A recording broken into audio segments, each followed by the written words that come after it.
திருமதி சௌமியா அன்புமணி அவர்கள். மாண்புமிகு பேரவைத் தலைவர் அவர்களே, மாண்புமிகு முதலமைச்சர் அவர்களே, மாண்புமிகு அமைச்சர் பெருமக்களே, மாண்புமிகு எதிர்க்கட்சி தலைவர் அவர்களே, மாண்புமிகு சட்டமன்ற குழு தலைவர் அவர்களே, மாண்புமிகு சட்டமன்ற உறுப்பினர்களே, உங்கள் அனைவருக்கும் வணக்கம். தமிழ்நாடு சட்டப்பேரவையில் மேதகு ஆளுநர் அவர்கள் ஆற்றிய உரைக்கு நன்றி தெரிவிக்கும் தீர்மானத்தின் மீதான விவாதத்தில் பங்கேற்று பேச வாய்ப்பு அளித்தமைக்கு எனது நன்றியை தெரிவித்துக் கொள்கின்றேன். மாண்புமிகு முதலமைச்சர் அவர்களுக்கு மனமார்ந்த பிறந்த நாள் வாழ்த்துக்களை கூறி எல்லா வளமும் பெற்று பல்லாண்டு வாழ பாட்டாளி மக்கள் கட்சி சார்பில் வரவேற்று வாழ்த்துக்களை தெரிவித்து மகிழ்கின்றோம். என்னை இந்த சட்டமன்றத்தில் பேச வாய்ப்பளித்து என்னை இந்த நிலைக்கு உயர்த்திய பாட்டாளி மக்கள் கட்சியின் நிறுவனர் மருத்துவர் ஐயாவிற்கும், பாட்டாளி மக்கள் கட்சியின் தலைவர் மருத்துவர் அன்புமணி ராமதாஸ் அவர்களுக்கும் இந்த நேரத்தில் சிரம் தாழ்ந்த நன்றிகளை தெரிவித்துக் கொள்கின்றேன். என்றுமே அயராது பாடுபட்டு களப்பணி ஆற்றிக் கொண்டிருக்கும் பாட்டாளி மக்கள் கட்சியின் அடிப்படை தொண்டர்களுக்கும் அனைத்து நிலை நிர்வாகிகளுக்கும் என் நெஞ்சார்ந்த நன்றிகள். என்னுடைய தேர்தல் வெற்றிக்கு உறுதுணையாக நின்ற அனைத்து கூட்டணி கட்சி தலைவர்களுக்கும் எனது மனமார்ந்த நன்றிகளை இந்த நேரத்தில் உரித்தாக்குகிறேன். என்மேல் அன்பும் பாசமும் நம்பிக்கையும் வைத்து எனக்கு வாக்களித்த எனது தர்மபுரி சட்டமன்ற தொகுதி வாக்காளர் பெருமக்களுக்கும் அனைத்து சகோதர சகோதரிகளுக்கும் என் மனமார்ந்த நன்றிகள். மாண்புமிகு பேரவைத் தலைவர் அவர்களே, ஒரு அறையை எதை கொண்டு வேண்டுமானாலும் நிரப்பலாம். ஒரு அறையில ஒரு பருத்தி மூட்டையை கொண்டு அடுக்கினாலும் அது நிரம்பிவிடும். இல்ல அதே அறையில வைக்கோல் போரை வைத்தாலும் அது நிரம்பிவிடும். ஆனால் அந்த ஒரு அறையில ஒரு மெழுகுவத்தி ஏத்தி வச்சா, ஒரு விளக்கு ஏத்தி வச்சா அந்த விளக்குடைய ஒளி அந்த அறையே நிரப்பிவிடும். அப்படிப்பட்ட ஒரு நிகழ்ச்சியை தான் நான் மாண்புமிகு ஆளுநர் அவர்கள் உரையில நான் பார்த்தேன். ஏனென்றால் அந்த உரையில் ஒரே ஒரு வாக்கியம், சமூக நீதி கணக்கெடுப்பு நடத்தப்படும் என்ற அந்த ஒரு வாக்கியம் இந்த சட்டப்பேரவை மட்டும் ஒளிபர செய்யவில்லை, தமிழ்நாடு மக்களின் அனைத்து இல்லங்களிலும் அது பிரகாசத்தையும் வெளிச்சத்தையும் ஒளியையும் கொண்டு நிரப்பியது. ஏன்னா 100 ஆண்டுகளுக்கு பிறகு சமூக நீதி கணக்கெடுப்பு நடத்தப்படும் என்ற அந்த வாக்கியம் மிகப்பெரிய ஒரு வரலாற்று சிறப்பு மிக்க ஒரு வாக்கியம். அதற்காக மாண்புமிகு முதலமைச்சர் அவர்களுக்கும் மாண்புமிகு நம்முடைய தமிழக அரசுக்கும் எங்களுடைய பாட்டாளி மக்கள் கட்சி சார்பாக நன்றிகளையும் வரவேற்பையும் தெரிவித்துக் கொள்கிறோம். ரொம்ப அன்பாக மகிழ்ச்சியாக தெரிவித்துக் கொள்கின்றோம். ஏனென்றால் பாட்டாளி மக்கள் கட்சியின் கொள்கைகளே அதை ஒருங்கிணைக்கிற ஒரு மையப்புள்ளி அப்படின்னா அது சமூக நீதி தான். அந்த சமூக நீதியை நிலைநாட்ட இந்த சமூக நீதி கணக்கெடுப்பு நடத்தப்படுவதால் கண்டிப்பாக எல்லா இல்லங்களுக்கும் தமிழ்நாட்டின் மக்களுடைய அனைத்து நலத்திட்டங்களும் போய் சேரும் என்பதில் எந்த ஐயமும் இல்லை. அதற்காக எங்களுடைய மகிழ்ச்சியை தெரிவித்துக் கொள்கின்றோம். மாண்புமிகு மேதக ஆளுநர் அவர்களின் உரையில வேளாண் பெருமக்கள் அப்படின்ற வார்த்தையை சொல்லியிருந்தாங்க. வேளாண் பெருமக்கள் என்ற வார்த்தை எவ்வளவு அழகான வார்த்தை. ஆனால் பாட்டாளி மக்கள் கட்சியில நாங்க வேளாண் பெருமக்களை கடவுளா தான் நாங்க பார்ப்போம். அவர்கள் நமக்கு உணவளிக்கும் கடவுள்களாக தான் நாங்க அவங்கள பாக்குறோம். அதுல பாத்தீங்கன்னா சிறு குறு விவசாயிகளுக்கான கடன், விவசாய கூட்டுறவு கடனை தள்ளுபடி கொஞ்சம் செய்வதாக அறிவித்திருக்கிறார்கள். நீங்க வேளாண் குடிமக்களுடைய உழைப்பை நாம பார்க்க வேண்டும். வெயில்ல யாருமே வெளியில போக மாட்டாங்க. ஆனா வேளாண் குடிமக்கள் மட்டும்தான் வெயிலே வேலை செய்வாங்க. கடின உழைப்ப அந்த வெயில்ல தான் அவங்க கொடுப்பாங்க. அதே சமயம் மழை வெள்ள காலங்கள்லயும் அவங்க வேலை செஞ்சுட்டு இருப்பாங்க. மழை வெள்ளத்துல கொஞ்சம் அதிகமா தண்ணி தேங்கிட்டா கூட அந்த நிலத்துல இருக்கிற அந்த பயிர் எல்லாம் அப்படியே முழுகிடும். இப்பெல்லாம் போய் பயிர் முழுகிட்டா யாரும் போய் நேரடியா ஆய்வெல்லாம் செய்யறது இல்ல. ட்ரோன் அனுப்பி அந்த பயிர்ல அந்த தண்ணி நிலத்துல தேங்கி இருக்கான்னு கண்டுபிடிக்கிறாங்க. 2 நாள் கழிச்சு நீங்க ட்ரோன் அனுப்புனீங்கன்னா தண்ணியே இருக்காது, தண்ணி வடிஞ்சிரும். அப்ப அந்த ட்ரோன் என்ன சொல்லும்னா தண்ணி இல்ல, அங்க எந்த பாதிப்பும் இல்ல அப்படின்ற தகவலை கொடுக்கும். இப்படி எவ்வளவு பிரச்சனைகள். அதே அறுவடை செய்து விட்டார்கள் என்றால் பாத்தீங்கன்னா அந்த டைரக்ட் ப்ரொக்யூர்மெண்ட் சென்டர், அதாவது டிபிஆர்னு சொல்லுவாங்க, அந்த கொள்முதல் நிலையங்கள், நேரடி கொள்முதல் நிலையங்களுக்கு மூட்டை மூட்டையா அரிசி எடுத்துட்டு போவாங்க.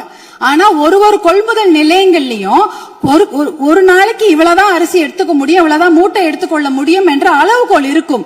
ஆனால் அந்த அளவுகோலுக்கு மேல ஆயிடுச்சுன்னா அந்த மூட்டையை வச்சுட்டு வெயிலையும் மழையிலையும் அங்கேயே இருக்கணும். அது என்னவா இருந்தாலும் சரி, மூட்டையை அவங்க நிலத்துல இருந்து எடுத்துட்டு போயிட்டாங்கன்னா தனியார் அந்த கொள்முதல் நிலையங்கள் வாசல்லே படுத்து கிடப்பாங்க. மழை பெஞ்சிச்சுன்னா அந்த மூட்டையெல்லாம் உள்ளே முளைச்சிடும், கெட்டு போயிடும். இப்படி எத்தனையோ சிரமங்களை மீறி தான் அவங்க நம்மளுடைய உணவு மேசைக்கு சாப்பாடை கொண்டு வராங்க. அதற்காக அவங்க வாங்குற கடன் பாத்தீங்கன்னா தனியார் வங்கிகள்ல வாங்குவாங்க, தேசிய வங்கிகளை வாங்குவாங்க, கூட்டுறவு கடன் வாங்குவாங்க, யாருக்கிட்ட வேணாலும் கடன் வாங்கி அந்த விவசாயத்தை செய்வாங்க. அப்படி இருக்கும்பொழுது அந்த வங்கி கடன்களை நாம தள்ளுபடி செய்ய வேண்டும். மகாராஷ்டிரால பாத்தீங்கன்னா எல்லா வங்கி கடன்களையும் தள்ளுபடி செய்திருக்கிறாங்க. நம்ம தமிழ்நாட்டுல நம்ம கூட்டுறவு கடன், அந்த கடன் வாங்கின கடனை முழுமையாக தள்ளுபடி செய்ய வேண்டும் என்பதுதான் எங்களுடைய வேண்டுகோள். அப்படி ஏன் தெரியுங்களா, தமிழ்நாட்டுடைய ஒரு 3 பேர்ல 2 பேர் விவசாயத்துக்கும் விவசாயத்தை சார்ந்த தொழில் செய்யறாங்க தமிழ்நாட்டுல. அப்படி இருக்கும்பொழுது வருஷத்துக்கு நீங்க 10,000 கோடி கடன் வாங்கினவங்க கூட சந்தோஷமா வெளிநாட்டுல வாழ்ந்துடுறாங்க கடனை கட்டாம. ஆனா 10,000 ரூபாய் கடன் வாங்கிட்டு அந்த கடனை யாரா வீட்டு வாசல்ல வந்து கேட்டாங்கன்னா அவமானம் தாங்காம தற்கொலை பண்ணிக்கிறாங்க. 2021, 22, 23 கிட்டத்தட்ட 1968 விவசாயிகள் தமிழ்நாட்டுல தற்கொலை பண்ணியிருக்கிறாங்க. அப்படின்னா ஒரு நாளைக்கு 2 பேர், ஒரு நாளைக்கு 2 விவசாயிங்க தற்கொலை பண்ணிருக்கிறாங்கன்றத இந்த புள்ளி விவரம் சொல்லுது. அவங்களெல்லாம் நம்ம காப்பாத்தி ஆகணும். இப்ப சூப்பர் எல்னினோ வரப்போகுது. அந்த சூப்பர் எல்னினோனா கடுமையான வறட்சி, அதுக்கு நம்ம தயாரா இருக்கணும். இன்னும் எவ்வளவு கடன் வாங்குவாங்களோ அவங்க தெரியாது. நம்ம விவசாயிங்க எங்க இருக்காங்க தெரியுங்களா, 100 அடி ஆழத்து பள்ளத்துல இருக்கிறாங்க. 100 அடி ஆழ பள்ளம் கடன் சுமையில. ஆனா நீங்க நம்மளுடைய தமிழக அரசாங்கம் இன்னைக்கு அவங்க 50 அடி ஆழ கயிறு தான் கொடுத்திருக்கீங்க. எப்படி வெளியில வருவாங்க? 50 அடி கயிறு, அவன் 100 அடி ஆழம் பள்ளத்து இருக்கிறாங்க அந்த விவசாயிங்க, எப்படி வெளில வருவாங்க? முழுமையாக கடனை தள்ளுபடி செய்தாதானே அவங்க அந்த கடன் பிரச்சனை வெளியில வந்து அவங்க அடுத்த வேலையை பார்க்க முடியும். அதனால நீங்க உங்களுடைய அதிகாரிகள், மாண்புமிகு பேரவைத் தலைவர்கள், உங்கள் வாயிலாக முதலமைச்சரை நாங்க கேட்டுக்கொள்வதுதான், உங்களுடைய அதிகாரிகள் சொல்லுவாங்க, ஐயோ நிதி சுமை, கடன் சுமை, கூடுதல் செலவினம் அப்படிலாம் சொல்லுவாங்க. ஆனா அதையெல்லாம் ஒரு புறம் ஒதுக்கி வைத்து விட்டு அவர்களுக்கு முழு கடன் தள்ளுபடி செய்யணும். ஏற்கனவே 2000 கோடியா 6000 கோடியா உயர்த்திட்டீங்க. இன்னும் ஒரு 18,000 கோடியா அந்த கடன் தள்ளுபடி, கூட்டுறவு கடன்களை மட்டும் தள்ளுபடி செய்யுங்க. ஏன்னா ஏற்கனவே அவங்க 1 வருஷத்துக்கு தான் தள்ளுபடி செய்திருக்கிறீங்க. அதற்கு முன்னால ஒரு 2 வருஷம் கடன் அவங்க வாங்கி வச்சிருக்கிறாங்க. அந்த கடனையும் முழுமையாக தள்ளுபடி செய்தீர்கள் என்றால் அவங்க கண்டிப்பாக எத்தனையோ கடுமையாக உழைக்க தயாராக இருக்கிறார்கள். அவங்களுக்கு அந்த ஒரு ரெஸ்பெக்டை நம்ம கொடுக்கணும், அவங்களுக்கு அந்த நிவாரணத்தை நாம் தர வேண்டும் என்று உங்களை எல்லாம் நாங்க அன்போடு கேட்டுக்கொள்கின்றேன். அடுத்ததாக பாத்தீங்கன்னா, தமிழ்நாட்டில் 2026ஆம் ஆண்டில் ஆட்சி மாற்றம் ஏற்படுவதற்கு காரணமாக இருந்தது பெண்கள் மற்றும் குழந்தைகளுக்கு எதிரான குற்றங்கள் கட்டுப்படுத்தப்படாமல் அதிகரித்ததுதான். ஆனால் ஆட்சி மாற்றம் ஏற்பட்ட பிறகும் அதே நிலை தொடர அனுமதிக்க கூடாது. பொறுத்தது போதும், நம்ம இனிமேல் பொங்கித்தான் எழ வேண்டும். ஏனென்றால் ஒரு பழமொழி சொல்வாங்க, அரசன் அன்று கொள்வான், தெய்வம் நின்று கொள்ளும் அப்படின்னு சொல்லுவாங்க. இன்னைக்கு நம்ம குழந்தைங்க மேல கைய வச்சவங்கள நம்ம சும்மா விடக்கூடாது. நம் பெண்கள் மேல் கை வைத்தவர்கள் சும்மா விடவே கூடாது. இதுக்கு மேல நம்ம பொறுமையா இருக்கிறதுல அர்த்தமே கிடையாது. துபாய், அரபு நாடுகள், இல்ல சிங்கப்பூர் போன்ற நாடுகள்லாம் இப்படிப்பட்ட கொடுமையான குற்றங்களை செய்தவர்களுக்கு உடனடியாக சட்டப்படி மரண தண்டனை கொடுக்கிறார்கள். அந்த மரண பயத்தையும் உயிர் பயத்தையும் அந்த தப்பு செய்தவங்களுக்கு நம்ம கொடுக்கணும். அப்படி இருந்தாதான் இந்த பெண்கள் குழந்தைகளை காப்பாற்ற முடியும். வேற வழியே கிடையாது. ஏன்னா அவங்க நினைச்சிட்டு இருக்கிறாங்க, இன்னும் ஒரு 5 வருஷம் பொறுமையா கேஸ் ஆடிக்கிட்டே போலாம், பொறுமையா வெளில வந்துடலாம், இந்த கோர்ட் இல்லைன்னா அந்த கோர்ட், அந்த கோர்ட் இல்லைன்னா அதுக்கு மேல கோர்ட்னு போய் அவர்கள் வெளியில வந்து விடுவார்கள் என்ற தைரியத்துலதான் இவ்வளவு பெரிய தவறுகளை செய்கிறார்கள். அவர்களுக்கு அந்த உயிர் பயத்தை, குழந்தைகள் மேல் கை வைத்தவர்களுக்கும் பெண்கள் மேல் கை வைத்தவர்களும் அந்த உயிர் பயத்தை கொடுத்தாதான் இனிமேல் அந்த தவறை செய்ய மாட்டாங்க. அதுக்காக இனிமேல் நாம பொறுத்தது போதும், பொங்கி எழ வேண்டும் என்று மறுபடியும் நான் உங்களை வேண்டி விரும்பி கேட்டுக்கொள்கின்றேன். அப்புறம் தர்மபுரி மாவட்டத்திற்கு ஒரு என்னுடைய கோரிக்கைகள், தர்மபுரி காவிரி உபரிநீர் திட்டத்தை உடனடியாக அறிவிக்க வேண்டும். தர்மபுரி மாவட்டம் மிகவும் பின்தங்கிய மாவட்டம், ரொம்ப வறட்சியான மாவட்டம். அங்க நாங்க நிலையங்களோ கட்டிடங்கள் எல்லாம் கேட்கல, குடிக்கிறதுக்கு தண்ணி கேட்கிறோம். ஒரு ஆளுக்கு ஒரு குடம் தண்ணி கூட கிடையாது, ஒரு ஆளுக்கு ஒரு குடம் தண்ணி கூட கிடையாது. தர்மபுரி மாவட்டத்தில் 2 பெரிய ஆறு ஓடுது, காவிரி ஆறு ஓடுகிறது, தென்பெண்ணை ஆறு ஓடுகிறது. ஆனா அதுல இருந்து தண்ணி அவங்களால குடிக்க முடியாது. ஏன்னா அந்த தண்ணி அவங்க வீட்டுக்கு வராது, பார்க்க தான் முடியும், நேரம் பார்ப்பாங்க, கார் எதிர்க்க ஓடும், தண்ணி வீட்டுக்கு வராது. இப்படிதான் அதனோட நிலைமை. அந்த தர்மபுரி காவிரி உபரிநீர் திட்டத்தை செயல்படுத்தினாங்கன்னா கண்டிப்பாக தண்ணி வந்து அவங்களோட ஏரி குளங்களில் நிரம்பிவிடும், எத்தனையோ குடும்பங்கள் பிழைத்து விடும். அது ஒரு அந்த திட்டத்துக்கு நீங்க புளோரோசிஸ் கூட, புளோரைடு கூட தர்மபுரி மாவட்டத்தில் இருக்கு. எல்லாருடைய பல்லும் கருப்பு கருப்பா இருக்கும், மஞ்சள் கலரா இருக்கும் தர்மபுரி மாவட்டத்தில் மக்கள். அது பாத்தீங்கன்னா அந்த புளோரோசிஸ் ஒரு தன்மை, அதெல்லாம் குறைக்கணும்னா நல்ல தண்ணியை கொடுங்க. தர்மபுரி காவிரி உபரிநீர் திட்டத்தை நீங்கள் செயல்படுத்துமாறு அன்போடு கேட்டுக்கொள்கின்றேன். அடுத்தது தர்மபுரியில சிப்காட் தொழிற்பேட்டை அனௌன்ஸ் பண்ணி 18 வருஷம் ஆச்சு. 2 முறை அதுக்கு திறப்பு விழா பண்ணியாச்சு. ஆனா கூடுதல் நிதி ஒதுக்கீடு செய்ய வேண்டும். அந்த இடத்துல 2 நிமிஷம் கூடுதல் நிதி ஒதுக்கீடு செய்து தர்மபுரி மாவட்டத்திற்கு வந்து அந்த சிப்காட்டை உயிர் கொடுக்கணும். ஏன்னா தர்மபுரி மாவட்டத்தில் 3 லட்சம் இளைஞர்கள், 3 லட்சம் குடும்ப தலைவர்கள் புலம்பெயர்ந்து மற்ற ஊருக்கு போய் பழைச்சிட்டு இருக்காங்க. அவங்க குடும்பத்தோடு சேர்ந்து வாழறதுக்கு நீங்க வழிவகை செய்யணும். கூடுதல் நிதி ஒதுக்கீடு செய்து அந்த சிப்காட்டுக்கு உயிர் கொடுக்க வேண்டும் என்று கேட்டுக்கொள்கின்றேன்.